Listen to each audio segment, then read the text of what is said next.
هذا الإنسان عبد سوء خزيان من ذنوب وحلال خائب إن غضبان لا إلا الله لا إله إلا الله لا إله إلا الله محمد بالنبي الأمي وخديجة أمي والبتول الختم سيدات النسوان لا إله إلا الله لا إله إلا الله لا إله إلا الله محمد بالنبينا الجامع بنا آدم وبنوح الأقدام وخليل الرحمن لا إله إلا الله لا إله إلا الله لا إله إلا الله محمد بأهل تربة بشار والفقيه المشحار وبآل علو الأبرار من بهم حالي زاد لا إلا الله لا إله إلا الله لا إله إلا الله محمد جد لنا بالمطلوب والفرج مثل أيوب وبفرحة يعقوب حين زالت الأحزان لا إله إلا الله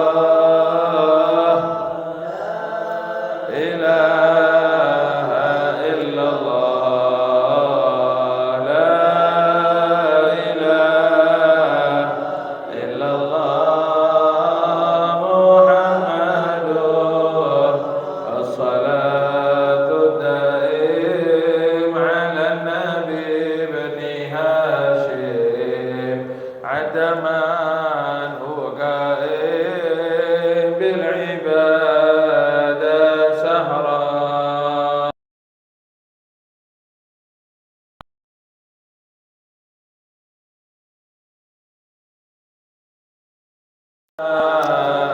إلا الله لا إله إلا الله محمد رسول كلمة حق عليها نحيا وعليها نموت وعليها نبعث إن شاء الله تعالى من الآمنين مع الذين لا خوف عليهم ولا هم يحزنون برحمتك يا أرحم الراحمين. السلام عليكم ورحمة الله وبركاته. إن الحمد لله نحمده ونستعينه ونستغفره ونعوذ بالله من شرور أنفسنا ومن سيئات أعمالنا من يهد الله فلا مضل له ومن يضلل فلا هادي له. اللهم صل وسلم وبارك على سيدنا وحبيبنا وقرة أعيننا وطبيب قلوبنا محمد miftahi babi rahmatillah adada ma fi ilmillah salatan wa salaman daimaini bidawami mulkillah wa ala alihi wa sahbihi wa mawalah wa la hawla wa la quwwata illa billah. Rabbi shrah li sadri wa yassir li amri wahlul 'uqdatam min lisani yafqahu qawli. Allahumma la sahla illa ma ja'altahu sahla wa anta taj'alul hazna idza syi'ta sahla. Allahumma sahhil lana hifdzal 'ulum wa hab lana wasi'al fuhum bi jahin nabiyil ma'sum wa alihi wa sahbihi ajma'in, amma ba'du. Para hadirin wal hadirat, para jamaah muslimin muslimat rahimakumullah. Syukur kehadirat Allah Subhanahu wa taala, pada pagi hari ini kita bisa kembali ditakdir hadir oleh Allah Subhanahu wa taala. Alhamdulillah, untuk bisa berjalan menuju tempat-tempat yang dimuliakan oleh Allah Subhanahu wa taala. Mudah-mudahan hadirnya kita pada pagi hari ini membawa keberkahan kepada diri kita, keluarga kita, anak kita, pasangan kita, serta rumah kita. Insya Allah semuanya menjadi barokah, diberikan oleh Allah Subhanahu wa taala. Amin amin ya rabbal alamin. Para hadirin wal hadirat, para jamaah rahimakumullah. Melanjutkan pembahasan kita, yaitu tentang fiqhus sirah, tentang pelajaran dari perjalanan hidup baginda Nabi Muhammad SAW. Hikmah-hikmah yang bisa dipetik dari perjalanan hidup Rasulullah SAW. Setelah sebelumnya, pada pertemuan yang lalu, kita membahas bagaimana nasab Rasulullah SAW, dan juga bagaimana Allah menciptakan Rasulullah Sallallahu Alaihi Wasallam dari bangsa Arab. Dan kita membahas bagaimana pentingnya cinta kepada sukunya Rasulullah Sallallahu Alaihi Wasallam dan cinta kepada semua hal yang bersambung kepada Rasulullah Sallallahu Alaihi Wasallam, termasuk urusan sukunya Rasulullah. Bagaimana tidak ketika para sahabat saja cinta kepada sandal yang menempel ke kaki Rasulullah SAW. Padahal kalau dipikir, apa hebatnya sandal? Apa hubungannya sandal? Tapi ternyata itulah yang membuat para sahabat menjadi mulia di hadapan Allah, karena cinta kepada Rasulullah sampai ke urusan sandal, apalagi ke masalah suku. Dan Rasulullah SAW, sebagaimana kita sampaikan, beliau mengucapkan, bersabda, cinta kepada Arab itu adalah tanda bahwasanya orang tersebut tidak munafik, ya, sebagaimana yang kita sampaikan. Kita lanjutkan, hadirin rahimakumullah. Bagaimana Rasulullah SAW dikatakan wiladatuhu, wa amma wiladatuhu sallallahu alaihi wasallam faqad kanat fi amil fil. Kelahiran Kanjeng Nabi itu ada di tahun gajah. Jadi kalau masyarakat zaman dulu tidak pakai tahun masih, tapi langsung menyebutnya dengan tahun gajah. Kenapa kok tahun gajah? Karena di tahun tersebut ada peristiwa yang besar, yaitu gajah, yaitu pasukan dari Abrahah yang berasal dari Son'a mau menyerang Ka'bah, dan tidak membawa pasukan biasa, tapi membawa pasukan gajah, sehingga disebutkan tahun tersebut dengan tahun gajah. Ya mungkin mbah-mbah kita yang dulu tidak ngurus sama tahun, mbah lahirnya tahun pinten, mbuh wis pokoke wayahe gunung kelut meledos, wayahe gunung, nanti kadang nyebut gunung-gunung kan nggih, waktunya ada gempa, anak saya yang kedua ini atau cucu saya yang kedua ini lahirnya waktunya Niku nggo wayahe reformasi, wayahe Pak Hartomudun. Kan tidak disebut tahun berapa. Tinggal orang kejadian itu tahun 1909 berapa itu? 98 nggih. Wayahe krisis kadang-kadang moneter jadi ini krisis meneter. Lah ya seperti itu tadi. Jadi ketika zaman dulu belum ada pembahasan tentang tahun, dimulai tahun berapa dimulai dari sejarah tonggaknya apa, maka yang dimunculkan adalah peristiwa-peristiwa yang ada di tahun tersebut. Dan peristiwa yang ada di tahun kelahiran Rasulullah SAW yaitu peristiwa besar diserangnya Ka'bah oleh Raja Abrohah ya. Abroha itu nama lengkapnya Abroha Ashram ya. Jadi kalau punya anak jangan ngawur.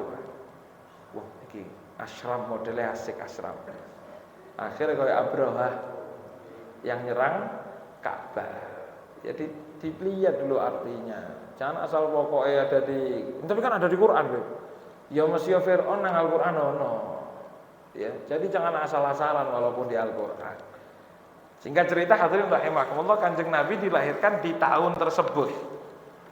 Tepatnya di kota Mekah ya, di mana ketika itu Raja Abrohah menyerang Ka'bah. Kenapa kok Raja Abrohah menyerang Ka'bah? Ini sedikit info, bocoran. Jangan ngomong-ngomong. Tidak, silahkan ngomong ya.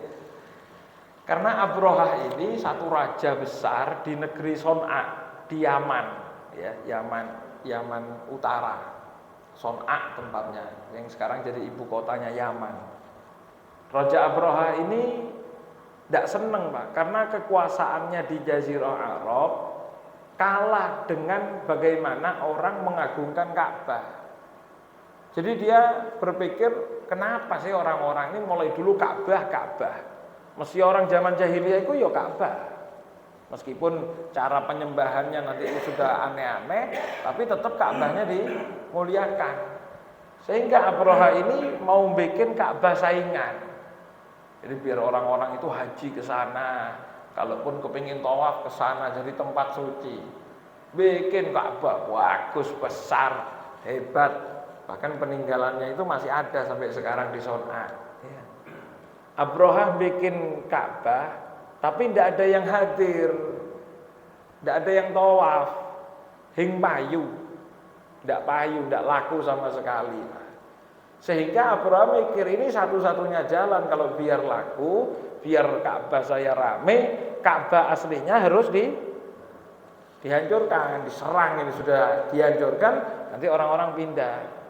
Ya kan di Jawa Timur ada Ka'bah juga gitu. Di mana itu? Di Probolinggo gitu. Tapi bukan Ka'bah saingan, itu justru Ka'bah supaya kita paham bagaimana Ka'bah yang di sana, kan buat manasik-manasik. Ketika Abroha itu merasa kalah, diseranglah Ka'bah dengan membawa pasukan gajah yang tidak mungkin ada saingannya, kalah jelas. Ketika menyerang tersebut dikatakan Allah Subhanahu wa taala yang mengatasi Ka'bah tersebut. Bahkan kakek Rasulullah SAW dalam satu cerita yang ma'ruf, kakeknya Kanjeng Nabi Sayyidina Abdul Muttalib ya. Kalau baca Muttalib yang tasdid itu toknya. Kalau di kita kadang-kadang Abdul Muttalib nggih. Muttalib bukan Muttalib tapi Muttalib ya. Abdul Muttalib ini jadi kepala suku Quraisy. Jadi Abroha ini ketika mau masuk kota Mekah, orang-orang yang punya gembala, rawatan kambing, onta, yang biasanya memang digembala di pinggiran kota, begitu Abroha ini masuk, diambil semua itu, dirampas-rampas semuanya. Jadi harta-hartanya orang-orang Mekah, termasuk punyanya siapapun diambil, dan termasuk yang kena ambil ontanya Sayyidina Abdul Muttalib, kakeknya Kanjeng Nabi, diambil semuanya. Ketika diambil, sudah siap itu pengumuman, hati-hati, kosongkan. Tawaf, kosongkan. Ka'bah, kosongkan. Mau diserang sama pasukan gajah, geger Mekah. Kenapa? Mau dilawan pakai apa gajah ini? Mau dilawan pakai orang, mesti kalah. Tembakan belum ada, pedang itu lawan gajah jelas mental. Sehingga tidak nemu cara, pasrah mereka. Geger, termasuk diantaranya binatang-binatang mereka itu yang diambili, dilaporkan kepada Abdul Muthalib. Dibilang, Abdul Muthalib ini gimana? Ka'bah ini mau diserang begini. Onta kamu juga mau dirampas itu di pinggiran kota. Ya, sudah diambil sama Abrahah. Oh iya, berapa onta saya? 100 onta. Akhirnya Abrahah itu dikatakan didatangi oleh Abdul Muthalib. Ketika masuk lihat cahaya Abdul Muthalib yang luar biasa, haibahnya, wibawanya luar biasa. Abrahah itu sempat keder, apa keder itu?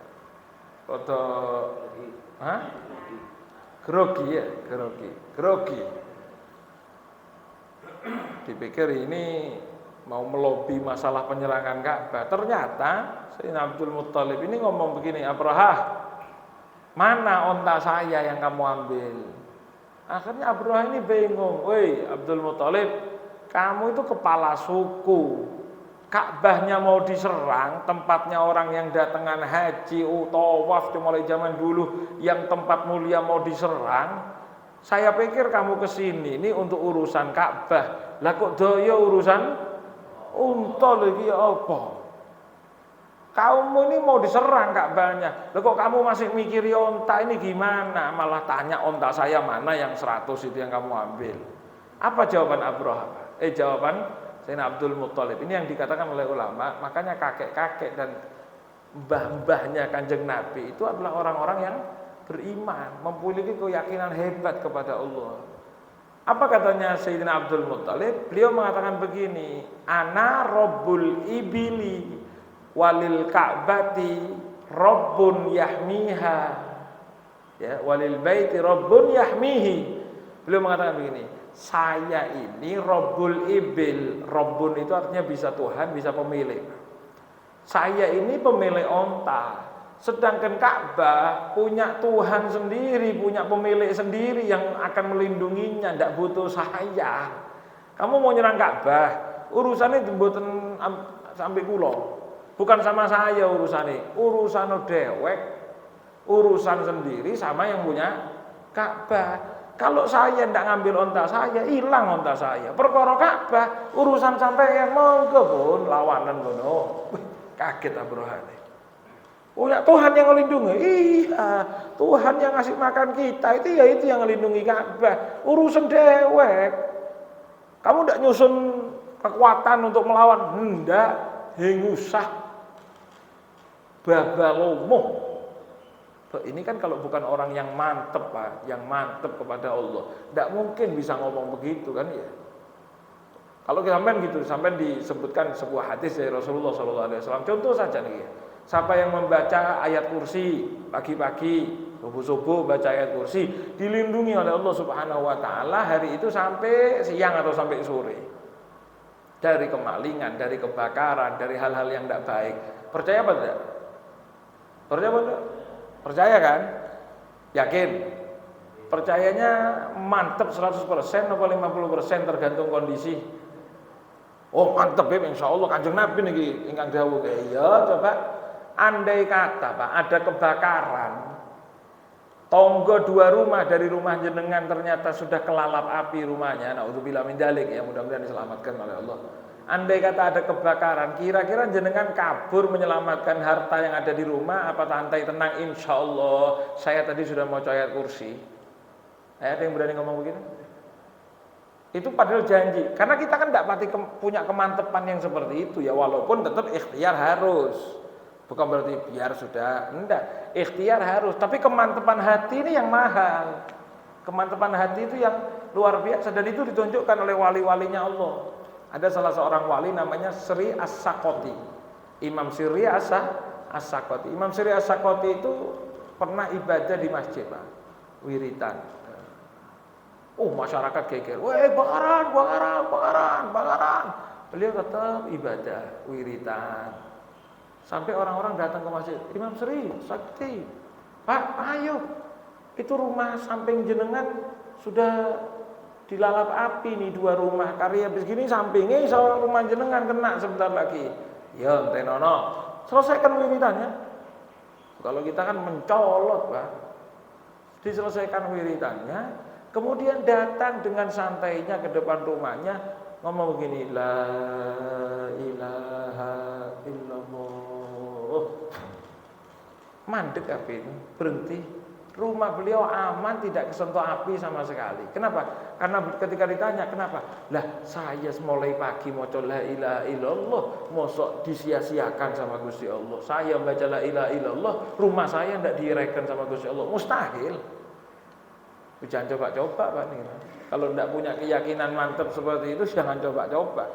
Sayyidina Abdul Muthalib dengan mantapnya bilang, saya pemilik onta, perkara Ka'bah punya Tuhan pemilik sendiri yang akan melindungi. Monggo pun, silakan. Akhirnya betul, ketika Abrahah itu menyerang Ka'bah, masyarakat Mekah tidak bisa melawan, akhirnya yang melindungi siapa? Allah Subhanahu wa taala langsung. Apa dalilnya? Apa yang terjadi? Allah Subhanahu wa taala menurunkan satu pasukan bukan dari dunia, tapi pasukan burung yang namanya ababil. Alam taro kaifa fa'ala rabbuka bi ashabil fil. Apa yang Allah perbuat kepada ashabul fil? Alam taro, apa kamu tidak lihat bagaimana yang Allah perlakukan kepada ashabul fil, Abraha dan pasukannya? Alam taro kaifa fa'ala rabbuka bi ashabil fil alam yaj'al kaidahum fi tadlil. Bukankah Allah Subhanahu wa taala menjadikan tipu daya kekuatan yang mereka susun fi tadlil, dalam kehinaan, dalam kesesatan, hancur kan? Fa arsala alaihim tayran ababil. Allah utus kepada mereka tayron, burung-burung ababil, tarmihim bihijaratin min sijil, yang mereka burung-burung itu membawa di paruhnya, di kakinya hijarah, batu-batuan panas, min sijil, dari api neraka. Jadi burung itu membawa api, membawa batu dari api neraka. Hancur Pak, jangankan Abrahahnya, gajahnya hancur karena urusannya sama api nih. Orang kalau kenyos saja sudah gosong, apalagi ini bukan api biasa, api dari neraka. Min sijil faja'alahum ka'asfim ma'kul. Itu Allah Subhanahu wa taala perbuat. Lah, mungkin sebagian orang-orang di luar Islam atau mungkin panjenengan saya berpikir, wah, masa Beb ada burung bisa bawa batu yang dari api neraka menghancurkan pasukan gajah. Lah kalau pasukan gajah aja meleleh hancur kena batu tersebut, gawon itu pundi itu. Gimana bawanya? Ayo coba berikan bukti ilmiah. Ayo coba sampai kalau ditanya begitu gimana coba? Berikan bukti ilmiah yang bisa menjawab bahwasanya kejadian itu bukan kejadian fiktif. Fiktif atau fiksi? Fiktif. Kejadian itu bukan kejadian ngarang, bukan dongeng, asli terjadi. Karena Al-Qur'an tidak mungkin dongeng tulisannya. Ya, in huwa illa asatirul awwalin. Sampeyan berani ngomong begitu sama kayak orang jahiliyah. Ketika ada cerita Allah Subhanahu wa taala sampaikan lewat lisan Nabi Muhammad, mereka bilang itu dongeng, tok dongeng. Lah ya coba buktikan. Kalau kita kan bingung, yo wis. Syekh Muhammad Said Ramadan Al-Buti, beliau menjawab dengan jawaban ilmiah. Bisa dijawab. Apa jawabannya? Nanti pengajian lain. Tidak, saya jawab saja ya. Cerita beliau begini. Pertama, jawaban beliau begini. Ketika ada cerita di dalam Al-Qur'an dan cerita itu mungkin tidak masuk di akal kita, jangan salahkan Al-Qur'annya, tapi memang salahkan pikiran kita yang belum nutut mikiri cerita itu. Anak kecil sampai bilangi cerita. Misal anak kecil nih ya, apalagi belum zamannya HP, 10 tahun, 20 tahun yang lalu, sampai cerita nih, nak, ada saya, ibu iki bisa ngomong sama Mbak nang di, Mbak nang Mekah, percaya tidak kira-kira? Mosok ya, mosok Pak, tidak percaya, kenapa? Oh bisa, ternyata ada video call. Loh kok bisa anak itu tidak percaya? Bukan video callnya yang tidak ada, tapi pikiran anak itu yang belum nutut. Nah pikirannya gak nutut sing disalahno ceritane. Berarti kan harusnya yang salah itu pikirannya yang tidak nutut. Akui, oh iya saya lemah belum nutut. Kan gitu. Ada apa namanya? Itu hanya dalam apa teknologi saja begitu. Teman kadang-kadang ngomong sama anak kecil.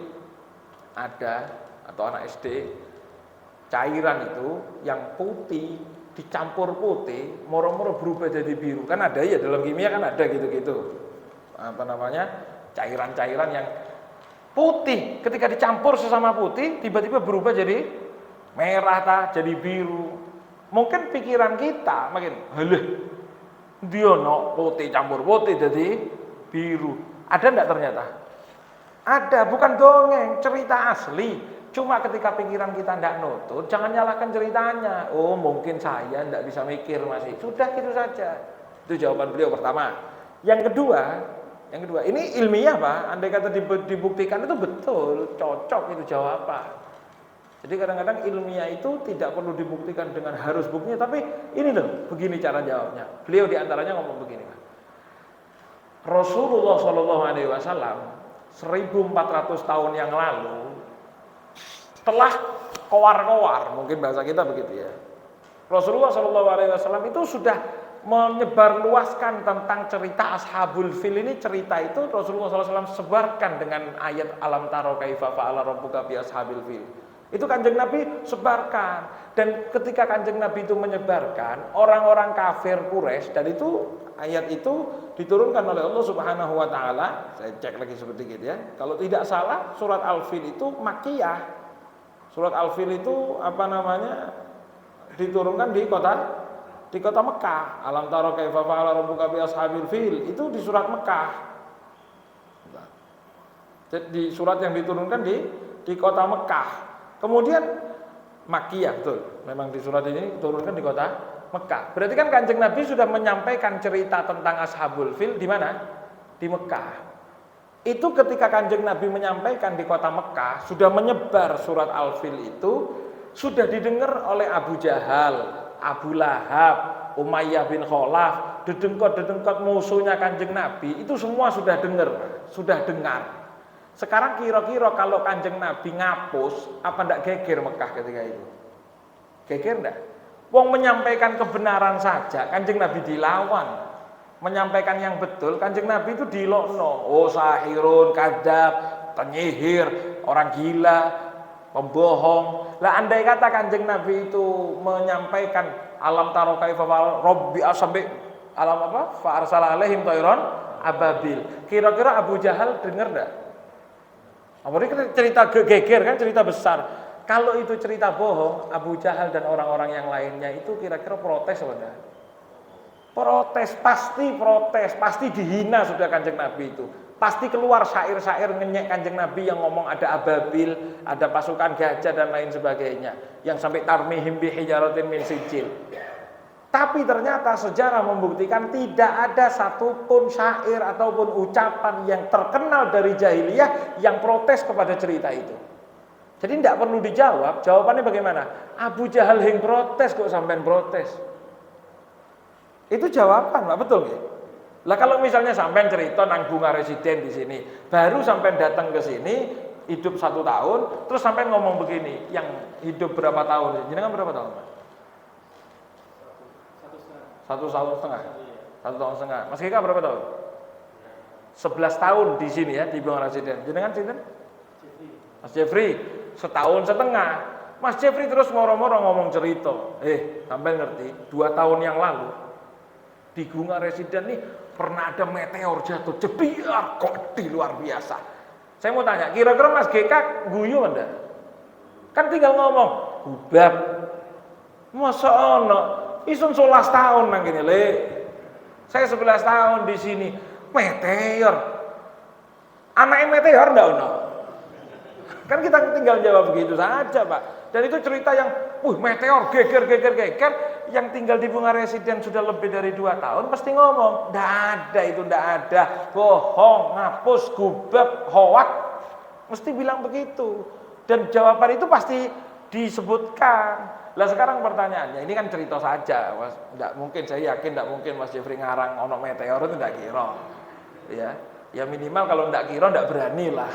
Karena ada pembuktiannya. Kecuali ngomong gini, 13 tahun yang lalu, podo-podo gak ngerti. Ya. Lah sekarang Kanjeng Nabi cerita alam taro itu tadi dengan cerita yang kelihatan aneh seperti itu, yang tidak masuk akal. Lah kok tidak ada satupun ceritanya orang kafir Quraisy menghina Nabi ataupun ngomong Kanjeng Nabi bohong. Berarti kira-kira ceritanya betul apa ceritanya salah? Tidak perlu dijawab gimana caranya, berarti ceritanya betul. Terus gimana caranya? Lah pikiran kita yang tidak mampu. Tapi ceritanya betul, itu buktinya Abu Jahal tidak protes. Kalau asli Kanjeng Nabi itu ngarang, Pak, Abu Jahal protes sebelum sampean. Nah itu jawabannya. Ya. Jadi jangan dicari gimana caranya, tapi ternyata kejadiannya ada dan tidak pernah diprotes oleh orang jahiliyah. Satu pun tidak ada. Bahkan ada ayat tandingan yang sempat dibikin oleh orang-orang jahiliyah. Ketika Allah Subhanahu wa taala menurunkan alam taro kaifa fa'ala rabbuka bi ashabil fil dengan kata-kata kalimat yang begitu luar biasa, orang jahiliyah ini ngarang alam taro kaifa fa alam taro apa kalau ayatnya saya lupa. Itu ayat Quran memang. Ayatnya jahiliyah. Alam taro apa itu kemudian bilang al-fil wa ma adraka mal fil lahu uzunun tawil. Fil, gajah. Tahukah kamu apakah itu gajah? Gajah itu adalah yang punya belalai panjang. Kabeh iso ngomong ngono. Nah, sekarang sampai dibuatkan tandingan karena memang apa? Karena memang ada ayat itu yang memang dengan bahasa alam taro kaifa fa'ala rabbuka bi ashabil fil itu ada. Sehingga mereka kepengin bikin susunan yang sama, tidak nemu. Ceritanya tidak bisa dibantah. Terus gimana? Ya sudah, tidak dibantahnya cerita itu berarti menunjukkan kebenaran cerita itu. Ya, cukup sampai situ ya. Di situ kemudian Rasulullah SAW di tahun itu dilahirkan. Dan Kanjeng Nabi dilahirkan wulida yatiman. Kanjeng Nabi itu dilahirkan dalam keadaan yatim. Dalam keadaan tidak memiliki ayah. Ayah beliau wafat ketika Rasulullah SAW di dalam kandungan sedang umur berapa? 2 bulan. 2 bulan dalam kandungan. Apa kalau di lagunya anak-anak itu gimana? 2 bulan di kandungan, wafat ayah handanya, kan gitu ya. Ya itu penting itu kan kata lagu-lagu bagus karena menghafalkan. Kita ini kalau suruh mikir berapa bulan langsung mikir 2 bulan, oh ya pas 2 bulan kan gitu ya. Nah itu bagus Pak, seperti itu dihafalkan anak-anak kita. Aja anak-anak itu kadang-kadang lagunya lagu-lagu TikTok itu yang dihafal. Kadang-kadang lagu yang tidak betul, Cak Rowo, aduh, apal Cak Rowo. Waktu Kanjeng Nabi tidak hafal Pak. Ya, hafalkan yang seperti itu ya. 2 bulan Kanjeng Nabi di kandungan, ternyata wafat ayahanda tercintanya. Kemudian Kanjeng Nabi diasuh oleh Sayyidina Abdul Muttalib. Sayyidina Abdul Muttalib. Berapa lama? Tidak sampai 2 tahun. Kemudian wafat juga Sayyidina Abdul Muttalib. Akhirnya Kanjeng Nabi diasuh oleh pamannya yaitu Abu Thalib. Lah proses dari pindah diasuh ibunya, kemudian umur 5 tahun wafat ibunda beliau, pindah ke Sayyidina Abdul Muttalib, pindah ke Abu Thalib, itu hadirin rahimakumullah, sebelum di masa itu, di saat-saat masa itu, Kanjeng Nabi juga dirawat oleh Siti Halimah yang menyusui Kanjeng Nabi. Yang menyusui Rasulullah SAW perempuan namanya Siti Halimah binti Abi Dzu'aib.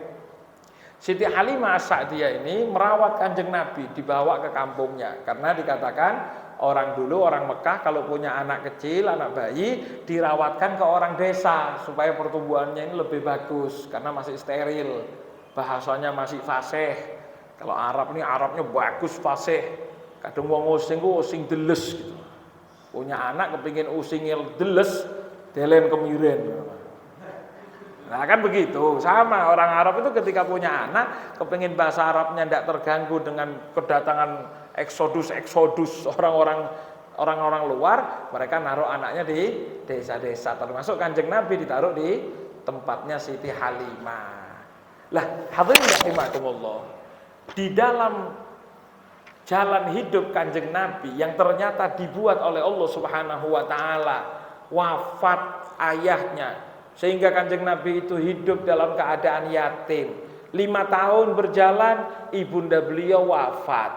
Kemudian 2 tahun selanjutnya diasuh oleh kakeknya, wafat kakeknya.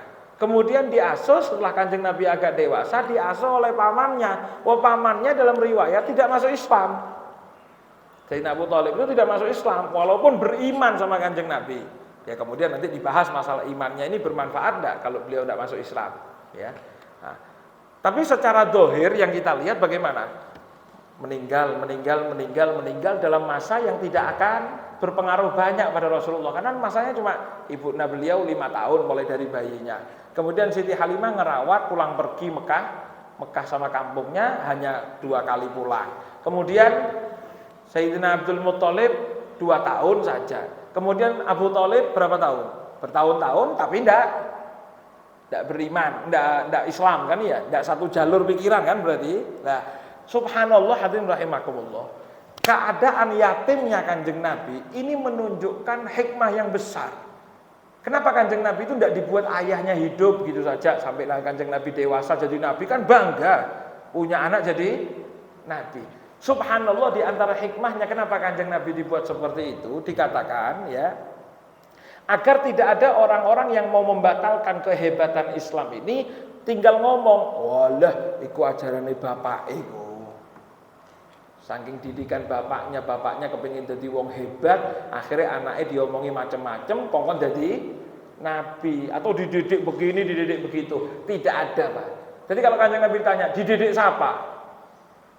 Abdul Muttalib 2 tahun tok mari, tapi kok bisa lanjut hebat begitu? Oh, dididik Abu Thalib. Abu Thalibnya tidak sejalan sama Kanjeng Nabi, tidak masuk Islam. Dididik ibunya 5 tahun Kanjeng Nabi wafat. 5 tahun tuh dididik apa yang bisa sampai dewasa, bisa sampai hebat begitu tuh? Siapa kira-kira yang dididik Kanjeng Nabi? Lah, tidak ada jawabannya. Makanya jawabannya ada Bani Robbi. Yang didik saya adalah Tuhan saya Allah. Fa ahsana ta'dibi, dan di pendidikan itu diperbagus oleh Allah sehingga hebat Kanjeng Nabi. Kalau Kanjeng Nabi itu ditanya, Kanjeng Nabi itu guru besarnya siapa? Tidak ada, Pak, tidak ketemu. Karena Kanjeng Nabi itu hidup dalam keadaan yatim. Sedangkan Kanjeng Nabi tidak bisa baca, tidak bisa nulis, atau an-nabiyil ummi. Ada orang sekarang yang kayak-kayaknya membela Kanjeng Nabi, Pak. Dengan logika mereka dikatakan, wow, Kanjeng Nabi itu tidak mungkin ummi. Ummi itu aneh. Masa Kanjeng Nabi yang cerdas itu dibilang tidak bisa baca, tidak bisa tulis? Itu salah, tidak boleh, dosa sing ngomong ngono. Ini hakikatnya orang yang ngomong gitu tidak tahu bahwasanya umminya Kanjeng Nabi, tidak tahunya Kanjeng Nabi terhadap baca tulis itu bukan kehinaan, tapi malah kehebatan. Nah, coba sampean ditanya, ada orang tidak bisa baca, tidak bisa tulis, matematika pinter, IPA hebat, sejarah tahu, hebat tidak itu? Sama ada orang pinter baca, pinter tulis, matematika hebat, sejarah hebat, IPA tahu, kira-kira hebatan mana? Hebatan yang tidak bisa baca apa yang bisa baca? Hebatan yang tidak bisa baca. Kenapa? Karena yang bisa baca mesti dia tadi baca kemarin. Lah kalau yang tidak bisa baca, kok bisa tahu? Hebat. Apalagi sehingga umminya Kanjeng Nabi itu bukan merupakan penghinaan, tapi justru pujian, justru kehebatan. Coba bayangkan, Al-Imam Al-Busiri dalam qasidah burdanya ya, yang kita baca, ya Rabbi bil Mustafa baligh maqasidana waghfir lana ma madha wasi'al. Beliau mengatakan begini, kafaka bil ilmi fil ummi mu'jizatan fil jahiliyati wa ta'dibi fil yutumi, ya Rabbi bil Mustafa baligh maqasidana ya wasi'al karami. Beliau bilang, kafaka, cukuplah bil ilmi, engkau yang memiliki ilmu luar biasa pengetahuan. Pak, dalam hadis Kanjeng Nabi itu menjelaskan bagaimana proses kelahiran manusia mulai dari hamil sampai lahir. Ilmu mana ada 1400 tahun yang lalu bisa tahu rongsen kayak ngono itu. Kanjeng Nabi beliau bersabda, yujma'u ahadukum khalquhu fi batni ummihi arba'ina yawman nutfatan, tsumma yakunu 'alaqatan mithla dzalik, tsumma yakunu mudghatan mithla dzalik. Orang yang lahir yang hamil itu 40 hari pertama adalah nutfah masuk, air sperma masuk ke dalam situ. Setelah 40 hari berubah jadi alaqatan, berubah jadi segumpal darah. Kemudian 40 hari kemudian berubah jadi sekerat daging. 40 hari kemudian berubah ditiupkan roh, mulai gerak. Nah ternyata sekarang orang di dalam kedokteran kan bilang persis seperti itu. Tidak ada rongsen, tidak ada apa-apa. 40 hari pertama, apa namanya? Alaqah. Darah, baru berubah jadi darah. 40 hari kemudian berubah jadi mudghatan, jadi sekerat daging. Kemudian 40 hari selanjutnya baru ditiupkan darah. Baru ditiupkan darah setelah 120 hari, setelah 4 bulan ya. 4 bulan. 4 bulan baru bertiup. Makanya 4 bulan itu mulai ada kehidupan, mulai berubah bentuknya. Fayanfuhu fihi ruh, kemudian ditiupkan roh. Persis seperti kedokteran zaman sekarang ngomong, Pak. Kok bisa? Hebat Kanjeng Nabi. Ilmunya luar biasa. Apa kata Imam Busiri? Kafaka bil ilmi. Cukuplah bagaimana kadar keilmuanmu yang luar biasa itu Kanjeng Nabi. Fil ummi. Dalam keadaanmu ummi loh. Dalam keadaan Kanjeng Nabi tidak bisa baca, tidak bisa tulis. Tidak bisa baca, tidak bisa nulis. Tapi cerdas, pinter. Sampai ngomong tentang kelahiran, tentang kehamilan. Kanjeng Nabi ngomong tentang strategi perang. Kanjeng Nabi ngomong tentang strategi ekonomi. Kanjeng Nabi ngomong tentang strategi menghadapi fitnah. Kanjeng Nabi ngomong macam-macam, semua Kanjeng Nabi sampaikan. Padahal fil ummi itu cukup mukjizatan sebagai mukjizat. Ditambah apa? Fil jahiliyati. Bahkan Kanjeng Nabi itu hidup di masa jahiliyah. Bayangkan jahiliyah, tidak bisa baca, tidak bisa nulis, tapi pinter. Itu masa jahiliyah, masa kebodohan di mana-mana. Tapi Kanjeng Nabi pinter, hebat apa betul? Mukjizat apa bukan itu? Mukjizat. Ditambah lagi fil jahiliyati wa ta'dibi fil yutumi. Dan bagaimana pendidikanmu yang luar biasa itu Kanjeng Nabi, terdidiknya engkau fil yutumi dalam keadaan yatim. Yatim, mohon maaf. Anak yatim itu biasanya kan tidak ada yang ngurus, repot ngurus, akhirnya jadi arek tambeng umumnya, karena tidak ada yang ngurus, tidak ada yang peduli, pamannya tidak ngurus, bapaknya tidak ngurus, emak yang ngatasi dewe gak kuat, karena tidak ada bapaknya, kadang-kadang yang ditakuti bapaknya. Anak yatim kan umumnya tambeng sampai terkenal segitu, kenapa? Karena memang kurang pendidikan. Coba Kanjeng Nabi itu yatim, jahiliyah, tidak bisa baca, tidak bisa nulis, kudune dadi apa ya? Andai kata di zaman sekarang yang penuh pendidikan, semua hal ada, anak yatim saja bisa jadi tambeng karena kurangnya pendidikan orang tua. Jangankan anak yang yatim, orang tua yang broken home, orang tua itu tukaran atau cerai, rame tukaran, akhirnya anak tidak terdidik dengan baik, jadi anak tambeng, anak yang balap liar dan lain sebagainya. Coba sampean bayangkan, ada anak yatim, tidak punya abah, tidak punya ibu, tidak punya ibu, yang rawat meninggal, tidak ada yang rawat dengan betul 100%. Kemudian hidup di jahiliyah, tidak bisa baca, tidak bisa tulis. Kira-kira jadi apa? Ternyata jadi nabi. Jadi orang hebat yang bisa ngomong masalah kelahiran, yang bisa ngomong masalah ekonomi, yang bisa ngomong masalah siasat perang. Kira-kira apa itu? Bukan mukjizat. Jadi kalau ada orang ngomong, wah salah itu yang ngomong Kanjeng Nabi tidak bisa baca, tidak bisa nulis. Sampean sing salah. Karena sampean merasa tidak bisa baca, tidak bisa tulis itu kekurangan. Padahal justru di hadapan Kanjeng Nabi itu kelebihan. Dan itu subhanallah aturan Allah subhanahu wa ta'ala. Sehingga tidak ada orang yang mengatakan, oh Kanjeng Nabi itu disetting sama pamannya. Kan urip ambi Abu Thalib kok pengen jadi wong terpandang. Sehingga mendoktrin Kanjeng Nabi biar jadi nabi, biar ngomong begini. Jare sapa? Wong Abu Thalibnya ndak sejalan sama Nabi, ndak masuk Islam. Ayo. Sekarang subhanallah, dalam hidup Kanjeng Nabi, kata Imam Syekh Muhammad Said Ramadan Al-Buti dan para alim ulama, itu subhanallah membuktikan bagaimana memang ajaran yang Allah turunkan kepada Kanjeng Nabi, yang disampaikan oleh Kanjeng Nabi, itu tidak ada pengaruh siapapun, satu manusia siapapun, tidak ada. Oh, pengaruh bapaknya meninggal. Oh, mbahnya paling mbahnya meninggal. Oh, ini pengaruh pamannya tidak sama jalannya. Oh, ini pengaruh gurunya, mana gurunya, wong baca nulis saja tidak bisa.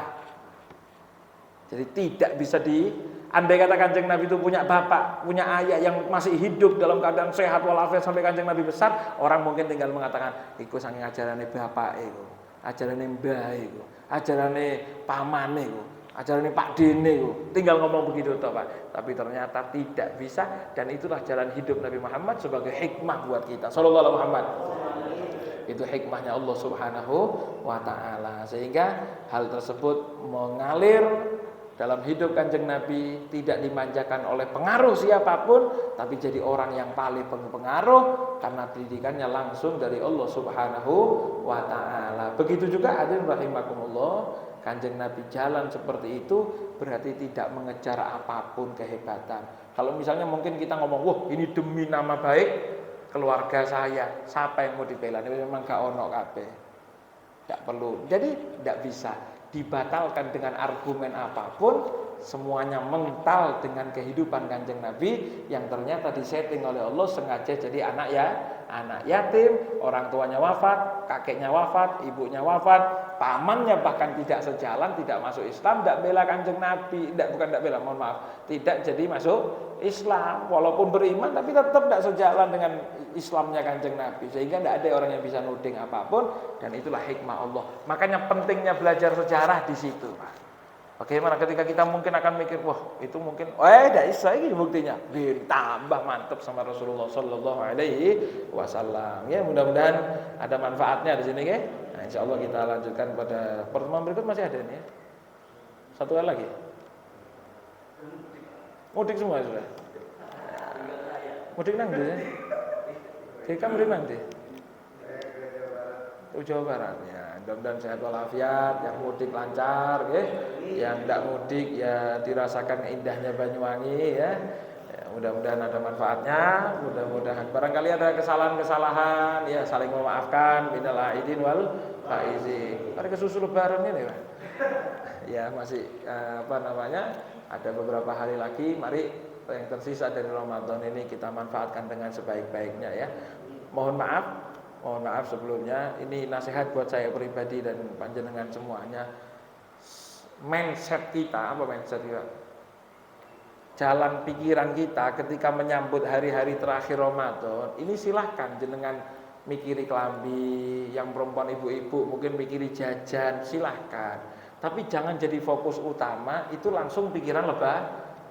Masuk 10 hari terakhir, pikiran lebaran. Ya isinya jajan, kelambi, ngecat omah, bersih-bersih. Jangan itu, Pak. Itu silahkan dipikiri, bukan tidak boleh dipikiri. Tapi mindset pertama kita, bagaimana Ramadan ini berakhir, betul-betul kita hantar kepergiannya dengan ibadah. Mumpung terakhir, Kanjeng Nabi itu dikatakan, kalau masuk 10 hari terakhir, syadda mi'saroh. Kanjeng Nabi kencengkan ikat pinggangnya, ibadah betul-betul. Wa ahya laila, hidupkan malam-malamnya. Ya, bukan lihat final, bukan lihat champion toh. Real Madrid. Apa nih? Monggo silakan, tapi ahya laila, hidupkan malam-malamnya. Wa aiqadha ahla, Kanjeng Nabi akan bangunkan keluarganya. Tangi, terakhir Ramadan mosok kok turu. Lah seperti itu. Beb, mosok hinguli gawe jajan mangan paran. Boleh. Tapi mindset kita itu ketika ngadepi, yang paling pertama pikirono kelendi Ramadan ini bagaimana berakhir dengan husnul khotimah. Coba mikir jajan sih, durung karuan menang, mikiri ini gimana kira-kira euforianya, pestanya, pesta kemenangannya gimana? Wis pasti menang tak? Ya durung, ya pikirono kelendi menang sih. Bagaimana menang dulu kan begitu, ya. Ada pemain bola finalnya sudah mikirin nanti begini nih, kita pestanya gini. Nanti saya kalau ngegol kan bakal buka baju. Dorong tentu ngegol. Kadang-kadang dimainkan saja, tidak wis mikiri kelambi ditulis-tulisi. Wah, monggo silahkan dipikiri, tapi bagaimana strategi ini menang bisa ngegol. Nah, ketika sudah ini mateng, baru silahkan pikirkan pesta kemenangannya. Mateng ngegulno tepak, lah ini berguna. Jadi jajan lebaran tapi ternyata Ramadan tidak menang, berarti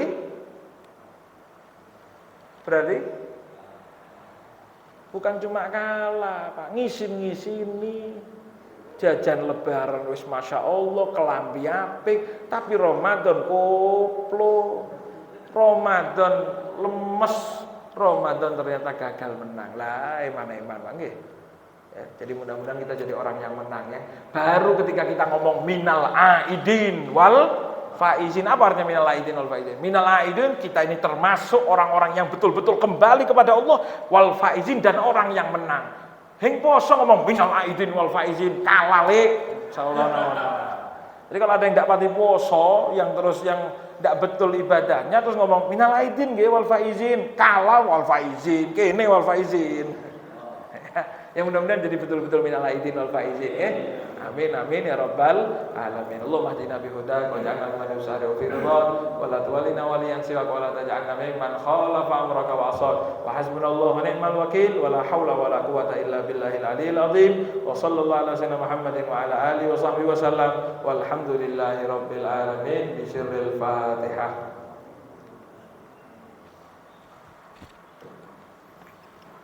Amin. Assalamualaikum warahmatullahi wabarakatuh.